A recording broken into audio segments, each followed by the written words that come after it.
Shaun Jones is President and General Manager of Valiantys Federal. Sir, thanks so much for being here. Yeah. So, talking DevSecOps today, state of the landscape. You said something before we got rolling I thought was really interesting.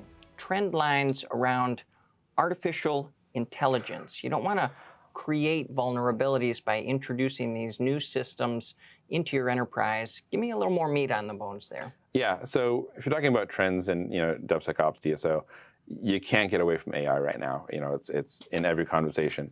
And it's doing amazing things. It's adding so much velocity to the development cycle, and it's making smaller teams a lot more capable around what they can do. And you're seeing this proliferation of new tool capabilities, new tools in the ecosystem, homegrown tools within organizations, especially like enterprise or large federal teams. And that is a fantastic thing, right? It's giving us more ROI at the warfighter level, and it's solving a lot of problems that historically were tough to fix.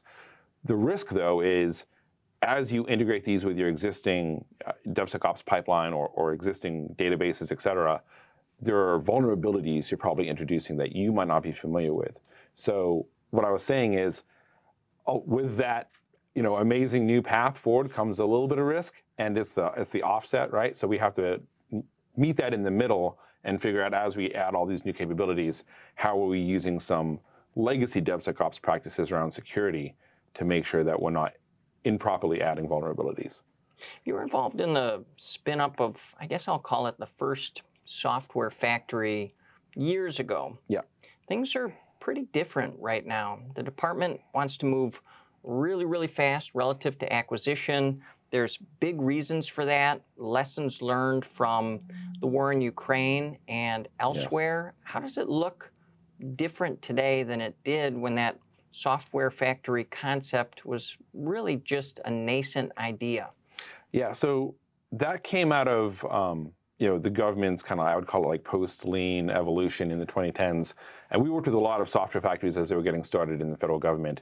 The intent was spot on. It was, how do we get tools, in the hands of the teams easier, faster, cheaper, and build DevSecOps pipelines that are really enterprise grade in their quality, but hard to create at a smaller team level. And so software factories do that really, really well. What's happened more recently is, as the speed of development has increased, or the time from requirement to fielding has compressed, we're asking a lot more of these software factories. And so what you're seeing is more investment in things like continuous ATOs, the use of hardened containers, the focus on things like SBOMs. These are really critical pieces that a good DevSecOps pipeline, whether it's a software factory or an enterprise practice, can embrace to add that security layer to the traditional development cycle or software release cycle without necessarily slowing down the speed of that stuff. I love that you brought up Ukraine. Ukraine is the example I use when we talk about iteration. In the software world, we always talk about iterative design, where I'm going to build the wrong thing 3 or 4 times to get to the right thing faster. Ukraine is fascinating because if you look at traditional government procurement, we used to say we want a thing and use waterfall and all this money to build it over time. And you'd end up with something good, but it would always be a little bit late and a little bit wrong. But now, like with what's happening in Ukraine, if you had started developing something at the beginning of that war, and we did, we had some stuff that we were doing with Third Army, et cetera. If you had waited a year or two to deploy it, it would have been archaic by that time. They were iterating so fast in the field that anything that you took forever to build would be useless by the time you finished.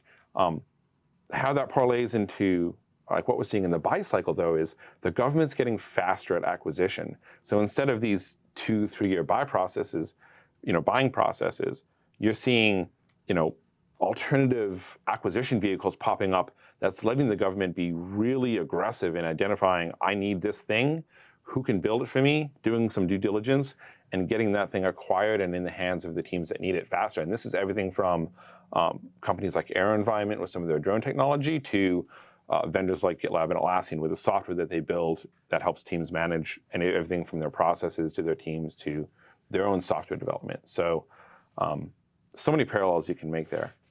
But I guess to answer your question, Ukraine is just a great example because the speed of everything is light years faster than it was even a decade ago. And that includes buying and development and use, et cetera. Big part of what you do is work very closely with agencies all across the public sector to identify the tools that they need Yep. to get the job done. And I'm curious, and I probably am not coining this term, but it might be the first time I've used it. There's such tool sprawl across public sector right now, particularly in the areas that we're talking about. Like, what kind of paces does an organization have to put those tools through, or what kind of questions do they have to ask at the outset in order to get a return on investment at the end of the day? Yeah, tool sprawl, tool bloat. That's a really common thing, actually. Yeah, it's super real. It happens a lot. There's really kind of two ways it happens, right? So one is you have a lot of smaller teams that are typically incentivized to go solve problems, and you'll end up, and there's a large intelligence organization we work with that did this, where all these really smart, capable teams were empowered, and you ended up with like 30 different solutions to the same problem, and they all had their own little flavor of it, and we had to go in and help compress that into like one larger enterprise version that still solved all those problems. Another way it happens is you have like a focused kind of top-down buy into a problem, where they're going to buy a piece of software and try to make it work for everybody, and you keep adding all these little pieces to make everyone's problems, resolve.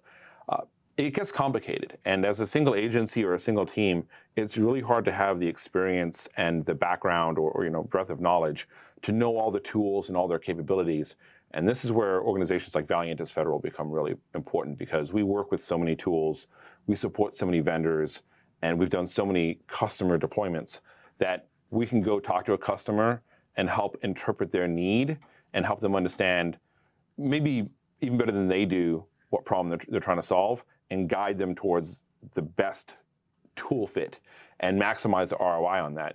The government spends a lot of money, but we want to be good stewards of that money, right? And so we don't just want to buy a bunch of tools that fix our problems. We want to buy the best version of the tool for that problem.